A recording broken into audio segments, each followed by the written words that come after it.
আসসালামু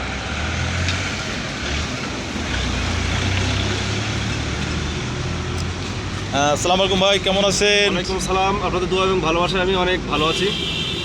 আপনি কোথা থেকে আসলেন ভাই? তো ভাইয়া, আমি আসছি বাসা থেকে, আসছিলাম চা খাইতে।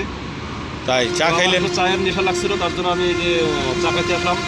তাই ও, আপনার এখন মনে করেন যে দেশের যে পরিস্থিতি, এই পরিস্থিতিতে আপনার এখন দিন যাপন করতেছেন কেমনভাবে? তো ভাইয়া, আসলে দেশের যে ইনকাম সোর্স কি আপনার, কিভাবে দিন যাপন করতেছেন একটু যদি ভাইয়া, বলতেন দেশের আমাদেরকে। যে এখন বর্তমান যে পরিস্থিতি, আসলে এই পরিস্থিতিতে আমরা সাধারণ মানুষগুলো খুবই কষ্টে আছি।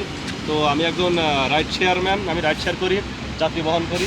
আমার স্টেশন থেকে আমি ঢাকা শহরে যাত্রী বহন করি। তো আমাদের তো একটাই সমস্যা হচ্ছে, এখন এই যে যাত্রী পাওয়া যাচ্ছে না। তো আমার মনে হচ্ছে মানুষের পকেটে অত টাকা নাই, তার জন্য আসলে যাইতে পারছে না। এখান থেকে আরও 6 মাস আগে খুব ভালো ভাড়া মারছিলাম, ইদানিং ধরে আর কোনো ভাড়ায় মারতে পারছি না। তো সব মিলিয়ে ভাই, জীবনযাপন করা অনেক কষ্টের হয়ে যাইতেছে।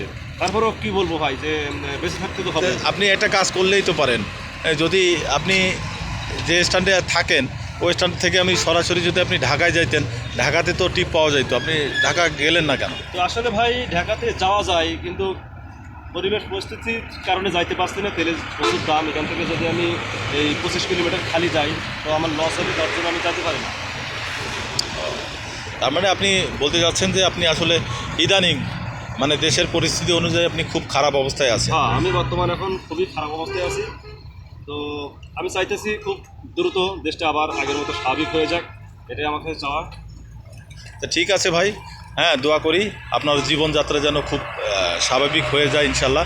দেশ পরিবর্তনের সাথে সাথে আপনারও যেন জীবনে একটা পরিবর্তন আসে, আমি এই শুভকামনা করি। ভালো থাকবেন।